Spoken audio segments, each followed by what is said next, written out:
अब हम जो है ना अपने कॉन्स्टिट्यूशन को देखते हैं कि कॉन्स्टिट्यूशन हमारा क्या है। जो आपको पता है कि जो हमारा जो सिलेबस के अंदर है कि कॉन्स्टिट्यूशन के अंदर जो इम्पोर्टेंट आर्टिकल्स हैं और आपके इम्पॉर्टेंट जो अमेंडमेंट्स हैं उनको हमने देखना है। तो इस तरह से हम लेकर चलेंगे इस टॉपिक को कि आपका जो कॉन्स्टिट्यूशन है, सबसे पहले समझने की बात, इसका इंट्रोडक्शन देख लेते हैं कि आप जो 1973 का कॉन्स्टिट्यूशन है वो इस वक्त आपके जो है ना यहाँ पर नाफिज है, उसी को हम जो है ना वो फॉलो करते हैं। 1973 का कॉन्स्टिट्यूशन क्या है कि ये एक फेडरल सिस्टम है। इसके अंदर फेडरलिज्म का कानून होगा, यानी कि जो आपका सेंट्रल गवर्नमेंट होगी वो आपकी जो है ना ज़्यादा पावरफुल होगी, और जो आपके प्रोविंसेस होंगे वो जो है ना इंटरनल मैटर्स के अंदर जो है ना वो जो है ना वो खुद मुख्तार होंगे, बिल्कुल ठीक है ना। आपकी फेडरल गवर्नमेंट होगी, ठीक है, बाई कैमरल। आपका फेडरल गवर्नमेंट के अंदर आपका बाई कैमरल स्ट्रक्चर है, जबकि जो आपकी जो प्रोविंशियल गवर्नमेंट है उसके अंदर आपका जो है ना यूनी कैमरल स्ट्रक्चर है, ठीक है। तो फेडरल गवर्नमेंट में आपका बाई कैमरल स्ट्रक्चर है। ये यूनी कैमरल के अंदर एक ही हाउस आता है जिसके अंदर आपकी जो प्रोविंशियल असेंबली है वो यहाँ पर है। बाई कैमरल में आपके दो हाउसेज आते हैं। आपका एक अपर हाउस होता है जो कि आपका सेनेट होता है, ठीक है। सेनेट के अंदर आपकी इक्वल रिप्रेजेंटेशन होती है, यानी कि हर प्रोविंस की, 4 प्रोविंस हैं तो सबके जो है ना ये टोटल 100 सीटें होती हैं। तो 100 में से आपको पता है कि 25-25 जो है ना वो तमाम सूबों की इस तरह से आ जाती है, ठीक है। फिर आपकी एक नेशनल असेंबली होती है इसी बाई कैमरल स्ट्रक्चर में, जिसको हम जो है ना वो लोअर हाउस कहते हैं। ये आपका जो है ना पॉपुलेशन बेस्ड होती है, यानी कि जिस भी आपकी फॉर इंस्टेंस पंजाब की जो पॉपुलेशन है वो आपकी ज़्यादा है काफ़ी, तो इसीलिए फिर आपकी जो नेशनल असेंबली में पंजाब की सीटें होंगी वो भी आपकी ज़्यादा होंगी, ठीक हो गया। फिर क्या होता है आपको पता है पीएम आपका कैसे होता है कि जो नेशनल असेंबली जो है ना, जो यहाँ इसके लिए इलेक्शन होते हैं, जो एमएनएस आपके जो बनते हैं, एमएनएस, ये आपका क्या करते हैं आगे, फिर जो है ना जब इनके इलेक्शन होते हैं फिर ये आपके आगे जो है ना प्राइम मिनिस्टर को आपका इलेक्ट करते हैं, ठीक है। इस तरह से इलेक्शन होता है पाकिस्तान के अंदर, और ये तरीका आपका बताया है हमारे 1973 के कॉन्स्टिट्यूशन ने।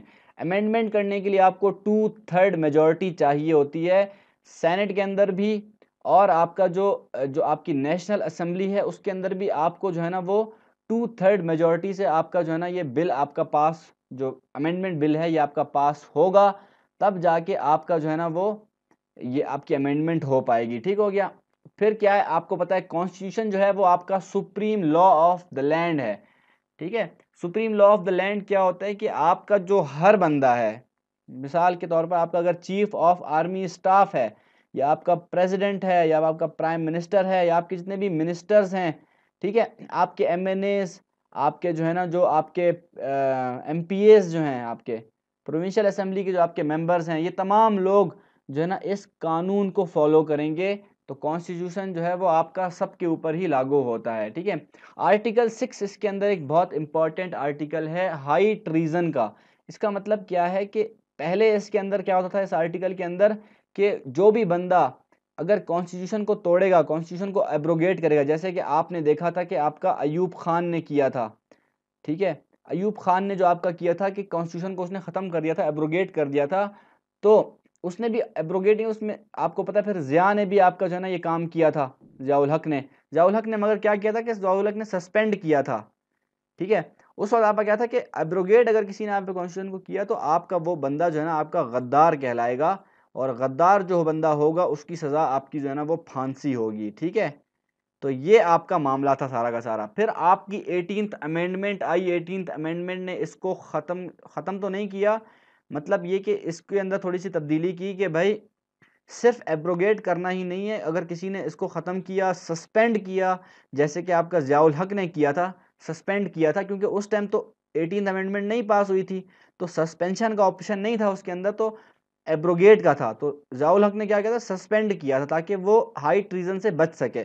फिर क्या इन अबेंस में रखना, यानी कि आप थोड़ी देर के लिए या ज़्यादा देर के लिए अगर कॉन्स्टिट्यूशन को आप सस्पेंड करते हो, ठीक है, या आप इस तमाम मरहले में सपोर्ट करते हो किसी को, इस काम में किसी को आप सपोर्ट करते हो, तो भी आपके ऊपर जो मुकदमा चलेगा वो गद्दारी का आर्टिकल 6 का मुकदमा आपके ऊपर चलेगा, ठीक हो गया। मुशर्रफ के ऊपर इसकी एक बहुत बड़ी मिसाल है कि मुशर्रफ के ऊपर जो है ना वो ये इल्ज़ाम लगा हुआ और ये केस चल भी रहा है। इन्होंने 2 मरतबा जो है ना आपका कॉन्स्टिट्यूशन को एब्रोगेट किया। पहली मरतबा उन्होंने नवाज शरीफ को हटाया जो गवर्नमेंट से आपने देखा था, तो उसके बाद फिर 2007 में इन्होंने क्या किया था कि इमरजेंसी लगाई थी और इसके अंदर भी इन्होंने कॉन्स्टिट्यूशन को एब्रोगेट किया था। ठीक है, इसी के ऊपर केस चल रहा है, जो पिछला वाला मामला है आपका, ठीक है, इसके ऊपर आपका जो है ना कोई भी केस आपका नहीं चल रहा। ठीक है, तो ये आपका फिर आपको मैं पता ज़ियाउल हक ने भी सस्पेंड किया था।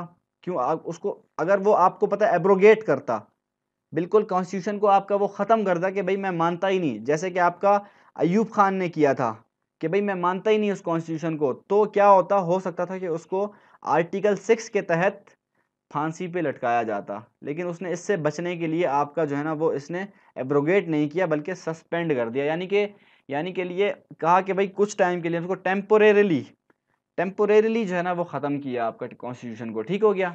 तो ये हमने कॉन्स्टिट्यूशन का अपना जो है ना वो इंट्रोडक्शन हमने देखा। इसके अंदर हम ये देखते हैं कि बिल पास होने के लिए क्या मामला है कि जो आपकी नेशनल असेंबली होगी आपकी, वो सिंपल मेजोरिटी से अगर कोई बिल पास कर देती है, 51% लोग अगर वोट करते हैं बिल के हक में, तो आपकी वो लेजिस्लेशन बन जाती है, वो आपका कानून बन जाता है। ठीक है, आर्टिकल 184(3 जो है ना आपका एक ऐसा आर्टिकल है कि अगर आपको कोई फंडामेंटल राइट्स आपको नहीं मिल रहे तो आप इस आर्टिकल के तहत आप कंप्लेन कर सकते हैं। ठीक है, आपकी प्रिंसिपल ऑफ पॉलिसी एक चैप्टर है, ये आप लोग ज़रूर देखना। मैंने तो नहीं आपको यहाँ पे बता रहा क्योंकि ये एक जो है ना काफ़ी डिटेल्ड एक चीज़ है, प्रिंसिपल्स ऑफ पॉलिसी, ये आप लोग देख लेना, गूगल पे आप सर्च करेंगे तो आ जाएगा। हम बात करेंगे कुछ सैलिएंट क्लॉजेस की, इंपॉर्टेंट आर्टिकल्स हमारे पास कौन कौन से हैं। ठीक है, सबसे पहले हम बात करते हैं कि आर्टिकल 2 जो है हमारे पास, वो हमारा बात करता है कि इस्लाम जो है वो आपका, जो आपका स्टेट है उसका ऑफिशियल रिलीजन क्या होगा, इस्लाम होगा। ठीक है, 2A क्या है, वो इसी आर्टिकल के अंदर अमेंडमेंट हो गई और ये बात हो गई कि ऑब्जेक्टिव्स रेजोल्यूशन, यानी कि जो हमारा ऑब्जेक्टिव है, जो इस्लाम है हमारा, उसी की रेजोल्यूशन यहाँ पर होगी। यानी कि आपका कोई भी कानून, कोई भी लॉ जो होगा आपका, वो कुरान और सुन्नत के एंटी नहीं होना चाहिए। ठीक है, कुरान और सुन्नत के खिलाफ वो कानून आपका नहीं होना चाहिए। आर्टिकल 4 आपका क्या कहता है कि रूल ऑफ लॉ होगा, यानी कि जो भी आपका कॉन्स्टिट्यूशन होगा वो आपका जो है ना आपका सुप्रीम लॉ होगा। ठीक है, और सुप्रीम लॉ क्या होगा कि सबके ऊपर वो लागू होगा, जितने भी लोग हैं, कोई बड़ा छोटा, कोई जो है ना मिनिस्टर का बेटा या गरीब आदमी का बेटा, सब बराबर होंगे। रूल ऑफ लॉ यहाँ पर ऐसे होगा। ठीक है, आर्टिकल 6 में आपको बता चुका हूँ, हाई ट्रीजन का आर्टिकल है कि अगर किसी ने भी कॉन्स्टिट्यूशन को एब्रोगेट किया तो उसको फिर आप जो है ना गद्दार का आप कहोगे, और गद्दार की सज़ा क्या होगी, फांसी। ठीक है, आर्टिकल 10A क्या कहता है कि राइट ऑफ फेयर ट्रायल, यानी कि अगर आपने कोई बंदा आपने जो है ना पकड़ा, कोई क्रिमिनल, आप कहते हो मैंने कोई क्रिमिनल यहाँ पे पकड़ा है, तो आपका काम है कि आप उसको फ़ौरन से बेशतर आप उसको ट्रायल दो, आप उसको फ़ौरन कोर्ट के सामने आप उसको पेश करो। तो ये आपका जो है ना आर्टिकल 10A है कि अगर कोई भी आपको, कोई पुलिस वाला आपको पकड़ता है तो आप, ये जो है ना आर्टिकल है, इस आर्टिकल की बेस पे आप केस कर सकते हो कि भाई इसने मुझे 2 दिन हो गए, 3 दिन हो गए, इसने मुझे कोर्ट के आगे क्यों नहीं पेश किया। ठीक हो गया। अब हम देखते हैं आर्टिकल 8 टू 28 जो हैं हमारे, वो तमाम के तमाम फंडामेंटल राइट्स हैं हमारे, कि जो आपके जो आम सिटीजन्स जितने भी हैं उनके जो राइट्स हैं वो क्या क्या हैं। इसमें जो इम्पोर्टेंट चीज़ें हैं वो हम देखते हैं कि आर्टिकल नंबर 8 जो है आपका, वो ये है कि कोई भी जो आपके बेसिक ह्यूमन राइट्स हैं उनके ख़िलाफ़ कोई कानून नहीं बन सकता। इस तरह का आप कानून नहीं बना सकते कि आप जो है ना किसी जो है ना वो आम इंसान को डिप्राइव कर दो, आप जो है ना उसको जो है ना महरूम कर दो किसी चीज़ से। ठीक है, फिर right to life and liberty, ये आपका जो है ना 9th आर्टिकल आपका आ गया यहाँ पर। फिर आपका 15th आर्टिकल आपका आ जाता है कि फ्रीडम ऑफ मूवमेंट, यानी कि एक शहर से दूसरे शहर आप इजीली मूव कर सकते हो, आपको कोई भी इसमें पाबंदी नहीं लगा सकता। ठीक है, आर्टिकल 16 आपका है राइट टू असेंबली, यानी कि कुछ लोग एक जगह पर जमा होते हैं, एनसर्कल होते हैं और फिर किसी मैटर को डिस्कस करते हैं। इसी के अंदर आपका जो आपका धरना, आपका जलसा, ये तमाम चीज़ें इसी में आ जाती हैं। फ्रीडम आपका जो है ना फ्रीडम ऑफ, जो आपका फ्रीडम टू असेंबली है, ये आपका आर्टिकल 16 आपको देता है। आर्टिकल 20 आपका बात करता है फ्रीडम ऑफ रिलीजन की, यानी कि कोई भी जो आपका यहाँ पे आपको पता है हिंदू हैं आपके, जो है ना आपको सिख्स हैं यहाँ पे, आपके क्रिश्चियंस हैं यहाँ पे, तो आप इनको फोर्सफुली कन्वर्ट नहीं करते इनटू मुस्लिम्स। ठीक है, आप इनको फोर्सफुली कन्वर्ट नहीं कर सकते, हर किसी का अपना जो है ना वो है मामला है, वो किसी भी किस्म के रिलीजन को चूज करे, वो उसका मसला है। ठीक है, फिर क्या है आपका फ्रीडम ऑफ स्पीच। ठीक है, फ्रीडम ऑफ स्पीच की भी आपको इजाज़त है, सिवाय इसमें कुछ एक्सेप्शन है कि आप एंटी स्टेट होके बात नहीं कर सकते, एंटी आर्मी बात नहीं कर सकते, आप एंटी रिलीजन और एंटी कोर्ट, ये तमाम आपकी एक्सेप्शन आ गई, लेकिन इनके अलावा आपको बिल्कुल फ्रीडम ऑफ स्पीच हासिल है। ठीक है, आर्टिकल 25 आपका कहता है कि इक्वालिटी फॉर ऑल है, इक्वालिटी तमाम लोग बराबर हैं, कोई छोटा बड़ा नहीं है, यानी कि वही आपका जो लॉ है वो इम्प्लीमेंट होगा सबके ऊपर इक्वली। ठीक है, आर्टिकल 25A बात करता है कि एक्सेस टू एजुकेशन, यानी कि एजुकेशन के लिए सबको इक्वलिटी फॉर ऑल है ना, तो ए यहाँ पर अमेंडमेंट आ गई कि एक्सेस टू एजुकेशन यहाँ पर आपको सबको फ्री होगी। ठीक है ना, ये बात हो गई आपकी कि आर्टिकल 40, आपका जो आर्टिकल 40 है वो आपका गुड रिलेशंस विद नेबर्स की बात करता है। आपके जो नेबर्स जितने भी कंट्रीज हैं, आपके good relations with neighbours and Muslim countries, इनके साथ आपकी अच्छे रिलेशंस की बात करता है आपका आर्टिकल 40। ठीक हो गया। फिर आपका आर्टिकल 58(2)B, आपको पता है आर्टिकल 58(2)B जो है वो अब ख़त्म हो गया है, 18th अमेंडमेंट में इस आर्टिकल को ख़त्म कर दिया गया। लेकिन ये आर्टिकल यही था कि अगर किसी ने भी जो है ना वो, अगर जो आपका जो भी आपका प्रेसिडेंट है वो अगर समझता है कि आपका जो है ना वो आपकी असेंबलीज जो हैं, जो आपकी नेशनल असेंबली है या आपकी प्रोविंशियल असेंबली है वो ठीक से काम नहीं कर रही, वहाँ पे कोई करप्शन हो रही है, तो आपका जो प्रेसिडेंट है उसको आर्टिकल 58(2)B के तहत ये इख्तियार दिया गया कि भाई आपने क्या करना है कि आपने जो है ना वो असेंबली डिसॉल्व कर देनी है, असेंबली ख़त्म कर देनी है। ठीक हो गया।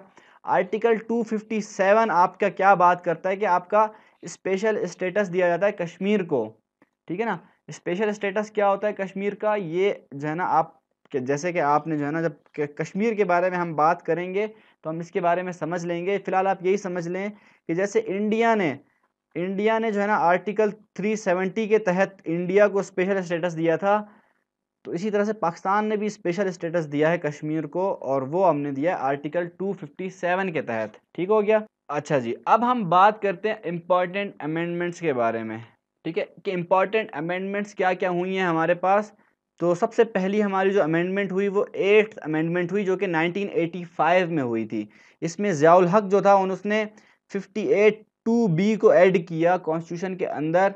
ठीक है, 58 तो आर्टिकल था पहले का कि जो आपका डिसोल्यूशन ऑफ असेंबली, ठीक है, ये आपका जो है ना आर्टिकल मौजूद था पहले। इसमें 2B जो है वो बेसिकली अमेंडमेंट जो है ना वो की गई, और इसके अंदर इसने जो है ना वो आपका जो प्रेसिडेंट था उसको एक्स्ट्रा पावर्स दे दी कि वो असेंबलीज को डिसॉल्व कर सकता है। आपका आर्टिकल 62 और 63 जो आपका सादिक और अमीन, ये बात भी आपके ज़ियाउल हक ने जो है ना ये आर्टिकल लेकर आया। आपका RCO जो बनाया, आपका जो आपका रिवाइवल ऑफ कॉन्स्टिट्यूशन ऑर्डर जो है आपका, ये भी इसने जो है ना शुरू किया, ताकि आप अगर कॉन्स्टिट्यूशन को रिवाइव करें ताकि जो आपकी एक्स्ट्रा पावर्स हैं वो दी जा सकें प्रेसिडेंट को। ठीक है, 13th अमेंडमेंट जो है वो नवाज शरीफ ने की थी 1997 में। इसने, आपको पता है कि जो आपका 1997 में नवाज शरीफ जो है ना वो जो है ना क्लीन स्वीप उसने कर लिया था, और उसने जो है ना वो 2/3 मेजोरिटी से इलेक्शंस जीत लिए थे। तो नवाज शरीफ आपको पता है एक अच्छा खासा जो है ना वो तगड़ा किस्म का जो है ना वो PM बन गया था। इसीलिए इसने अब क्या किया, इसने 2/3 मेजोरिटी जब इसके पास आई तो इसने अमेंडमेंट करके 58(2)B को इसने ख़त्म कर दिया। ठीक है, ताकि और दोबारा इसने पावर्स किसके पास आ गई, पावर्स आपकी प्राइम मिनिस्टर के पास आ गई दोबारा। ठीक हो गया। 17th अमेंडमेंट आपकी क्या मुशर्रफ ने की 2003 के अंदर, इसने आर्टिकल 58(2)B को रिस्टोर कर दिया। ठीक है, और 58(2)C भी यहाँ पर डाला इसने कि ठीक है आप असेंबलीज तो डिसॉल्व कर सकते हैं, लेकिन इसके लिए आपको जो आपके सुप्रीम कोर्ट के आपके जजेस होंगे उनकी आपको इजाज़त चाहिए होगी, उनके बगैर आप नहीं कर सकते, आप असेंबलीज नहीं डिसॉल्व कर सकते। फिर 17th अमेंडमेंट में ही मुशर्रफ ने आपका नैब ऑर्डिनेंस बनाया था, और इंट्रा पार्टी इलेक्शंस की जो है ना वो अप्रूवल इन्होंने दे दिया था। ठीक हो गया। 18th अमेंडमेंट की बात करते हैं, वो जरदारी ने, आपका आसिफ अली जरदारी ने 2010 में पेश करवाई 18th अमेंडमेंट आपकी।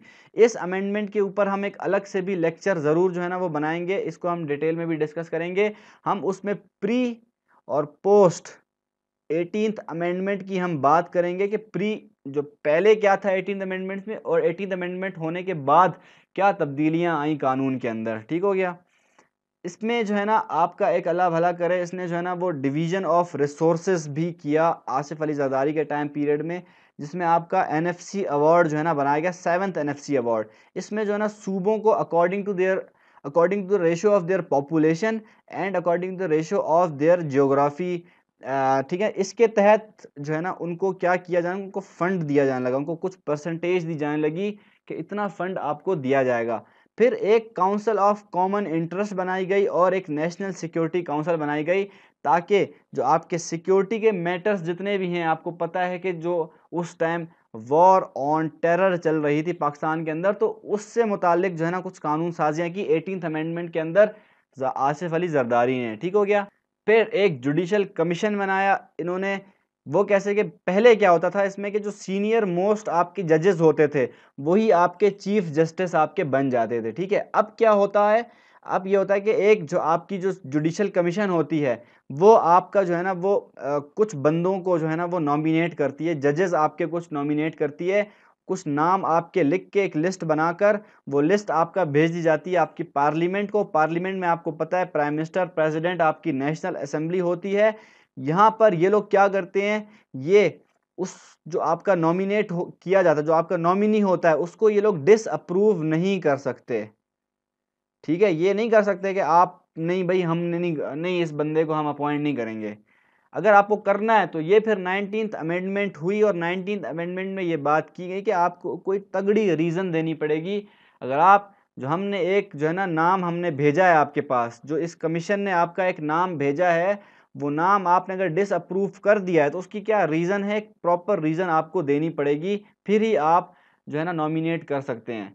तो नॉमिनेट अगर कर भी दिया तो फिर अगर दोबारा आपने जो है ना वो पहली दफ़ा ही आप डिसअप्रूव कर सकते हो। सेकेंड टाइम अगर जो सेकंड टाइम कोई नाम आएगा आपके पास तो उसको डिसअप्रूव करने का राइट आपकी जो आपकी लेजिस्लेटिव ब्रांच है उसके पास बिल्कुल भी नहीं है। यही इसीलिए हम कहते हैं कि आपकी जो जुडिशरी है वो आपकी आज तक भी इंडिपेंडेंट है, उसके ऊपर कोई चेक नहीं है ना।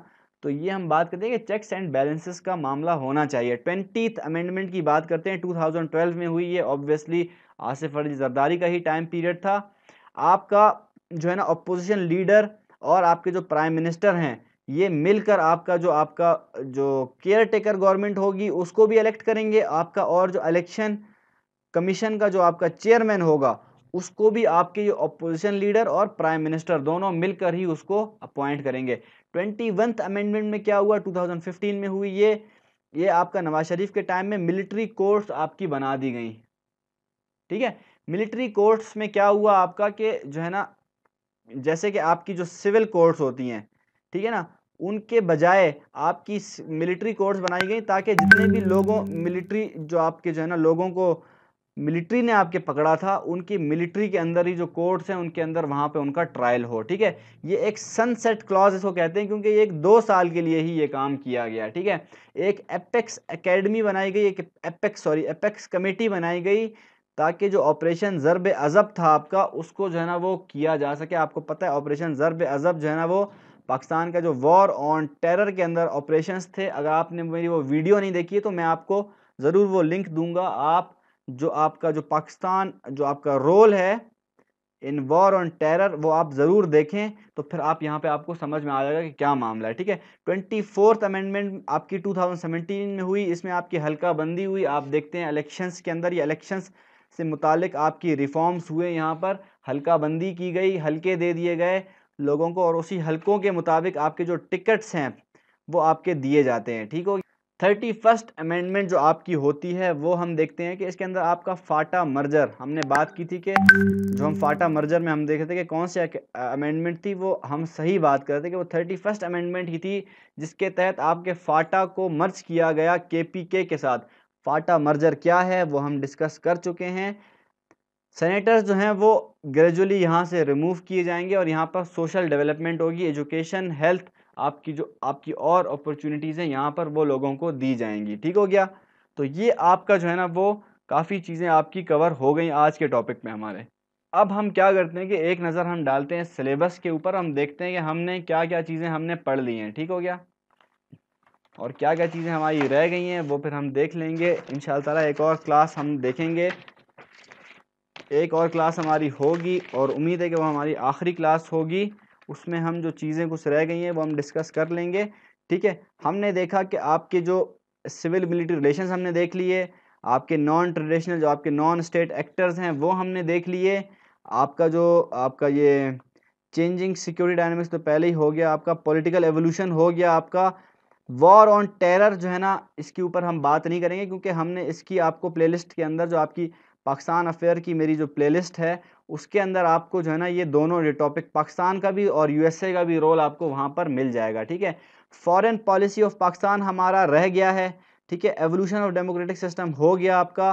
ठीक है, नेशनल डिसइंटीग्रेशन काफ़ी हद तक हो गया, आपको समझ भी आ गया इसके ऊपर, इसलिए हम बात इतनी ज़्यादा नहीं करेंगे। कभी अगर बीच बीच में इसको हमने टच दिया तो ओवरऑल एट द एंड आप समझ ही जाएंगे कि नेशनल डिसइंटीग्रेशन कैसे हो रही है। ठीक हो गया, पावर ये आपका हो गया, चैलेंजेस सोवरेनिटी आपका हो गया, आपके रिलेशनशिप सारे के सारे हो गए, तमाम चीज़ें आपकी हो गई।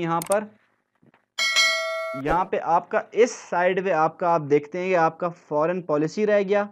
ठीक है, आपकी यहाँ पे जो है ना, और आपका पैलेस्टीन इशू तो हम डिस्कस नहीं करेंगे कि आउटडेटेड है, बिल्कुल एक आउटडेटेड टॉपिक है, इसका पाकिस्तान अफेयर से अब कोई काम है भी नहीं, ये करंट अफेयर्स का ही टॉपिक है, इसको करंट अफेयर्स के लिए रहने दें। और आपके जो आपके रीजनल इकोनॉमिक जो आपकी जो कॉपरेशंस हैं ये हम देखेंगे, यही आपके रह गए, बस इस साइड पे आपके यही दो चीज़ें रह गई हैं। ठीक है, आपके रीजनल इकोनॉमिक कॉपरेशंस और आपके foreign policy of Pakistan post 9/11 ये हम देखेंगे। ठीक है, इसके अंदर हमारा जो है ना कश्मीर इशू को भी हम देखेंगे। ठीक है, war in Afghanistan since 1979 impact challenges ये हम टॉपिक नहीं देखेंगे क्योंकि यूट्यूब पे मेरी एक पूरी वीडियो है, वो हम जो है ना आप देख लें, कोल्ड वॉर के नाम से, यूएस हिस्ट्री की प्लेलिस्ट के अंदर आपको मिल जाएगी कोल्ड वॉर, उसके अंदर आपको ये तमाम बातें आपको मिल जाएंगी कि 1979 में जो आपकी जो यूएस नहीं, आपकी जो आपकी सोवियत आपकी अफगान वॉर थी, ये आपको उसके अंदर आपको जो है ना पता चल जाएगा कि क्या मामला हुआ था। Proxy wars, role of external elements, ये टॉपिक हम डिस्कस कर लेंगे इंशाल्लाह ताला। ठीक है, इस साइड से आपकी 4 टॉपिक्स रह गए, 4 टॉपिक इंशाल्लाह ताला ये अगली क्लास में हो जाएंगे कवर। अगली साइड पे देखते हैं कौन कौन से रह गए आपके। यहाँ पर हमने देखा कि हमने जो आपकी इकोनॉमिक कंडीशंस ऑफ पाकिस्तान थी वो हमने कर ली, जो आपकी कॉन्स्टिट्यूशनल आपकी लीगल डिबेट्स थी वो हमने कर ली, इंपॉर्टेंट लेजिस्लेशंस भी हमने देख ली हैं, इसके अंदर आपकी जो अमेंडमेंट्स थी वो भी हमने देख ली हैं। एक चीज़ जो रह गई इसके अंदर वो लीगल केसेस रह गए हैं हमारे। ठीक है, ये लीगल केसेस भी हम देख लेंगे इंशाल्लाह ताला। ऑल्दो इसके ऊपर कोई सवाल ऐसे आता है नहीं, कहीं पे उस केस को आपको शायद रेफ़र करना पड़ जाए, इसलिए थोड़ी सी इसके लिए नॉलेज होनी चाहिए आपको, बाकी सवाल इसके मुतालिक कोई आता नहीं है। सोशल प्रॉब्लम्स ऑफ पाकिस्तान में हमने पॉवर्टी को देखना है, एजुकेशन को देखना है, हेल्थ को देखना है, और आपकी यहाँ पे एक टेररिज्म तो हमने थोड़ी सी देख ही ली है, लेकिन थोड़ी सी हम और बात कर लेंगे कि टेररिज्म क्या है, उनके इश्यूज़, और हम जो है ना सॉल्यूशंस हम इन तमाम प्रॉब्लम्स के देख लेंगे। ठीक हो गया, ये आपका जो है ना सिलेबस आपका हो गया। आपके सिर्फ और सिर्फ 4 आई थिंक आपके 4 टॉपिक आपके रह गए हैं। ठीक है, ये आप देख लें यहाँ पर, ये आपका एक जो है ना आपकी जो रीजनल जो आपकी इकोनॉमिक कोऑपरेशन ऑर्गेनाइजेशन है, आपकी जितनी सार्क है, ईसीओ है और एससीओ है, ठीक है, ये आपकी रह गई हैं। आपकी फॉरेन पॉलिसी आपकी रह गई है, आपका कश्मीर इशू रह गया, और प्रॉक्सी वॉर्स यहाँ पे रह गए हैं। ये आपके 4 टॉपिक्स हो गए, और एक आपका रह गया आपके सोशल प्रॉब्लम्स। ठीक है, सोशल प्रॉब्लम्स जितनी भी हैं उनके जो हमने कॉजेज़ और उनके सॉल्यूशंस हम देख लेंगे इंशाल्लाह ताला। तो ये आपका इंशाल्लाह अगली जो आपकी क्लास होगी वो बिल्कुल आपकी जो आपकी लास्ट क्लास है वो होगी अगली, और उसके अंदर ये तमाम के तमाम जो टॉपिक्स हमारे रह गए हैं ये भी इंशाल्लाह ताला हम कवर कर लेंगे। ठीक हो गया, तो आपसे इंशाल्लाह ताला एक क्वेश्चन यहाँ पे आपने पूछा है कि आर्टिकल्स पे क्वेश्चन किस तरह का आ सकता है। आर्टिकल पे क्वेश्चन आप पास्ट पेपर चेक करें, पास्ट पेपर्स में आप देखेंगे कि कुछ क्वेश्चंस आपको शायद नज़र आ जाएं कि आर्टिकल्स के ऊपर तो वैसे कोई क्वेश्चन इस तरह से नहीं आता कि आर्टिकल्स बताएं। बहरहाल यही होता है कि आपको यही बोलेगा कि आप जो अपने कॉन्स्टिट्यूशन है उसको क्रिटिकली एनालाइज करें। ठीक है, तो कॉन्स्टिट्यूशन को जब आप क्रिटिकली एनालाइज करोगे तो उसमें ऑब्वियसली आप आर्टिकल्स को रेफ़र करोगे ना, कि भाई ये फ़लाना आर्टिकल एजुकेशन का है तो इसके अंदर फ़लाना मसला है कि इसमें आप इसका जो डेवलपमेंट आपका फ़ंड है वो आप इंक्रीज़ करें। तो इस तरह से आप कुछ आर्टिकल्स, आप ये नहीं आपको सारे आर्टिकल्स याद करने पड़े, इस तरह नहीं होगा। जो इंपॉर्टेंट आर्टिकल्स हैं वही आप देंगे, जिनका ताल्लुक आपकी सोशल, पॉलिटिकल, इकोनॉमिक आपकी डेवलपमेंट से है, वही आर्टिकल्स आप लोगे और आप बात करोगे उनके ऊपर कि भाई इनके अंदर ये फ्लॉज हैं और ये उसके सॉल्यूशंस हैं। इस तरह आपका आता है कि भाई आपने क्रिटिकली एनालाइज करना है आपके कॉन्स्टिट्यूशन को बस, ठीक है ना। ये नहीं आता कभी भी कि भाई हमें आर्टिकल्स बताएं सारे। अब तो आर्टिकल्स तो बहुत सारे हैं ना, 280 के करीब आर्टिकल्स हैं। तो 280 आर्टिकल्स आप याद कर सकती हो, तो कोई भी याद नहीं कर सकता। बहरहाल इसीलिए कुछ इंपॉर्टेंट आर्टिकल्स जो हैं वही हमने निकाल लिए हैं यहाँ पर, और उनके साथ हमने बात की, इंपॉर्टेंट अमेंडमेंट्स हमने बात कर ली।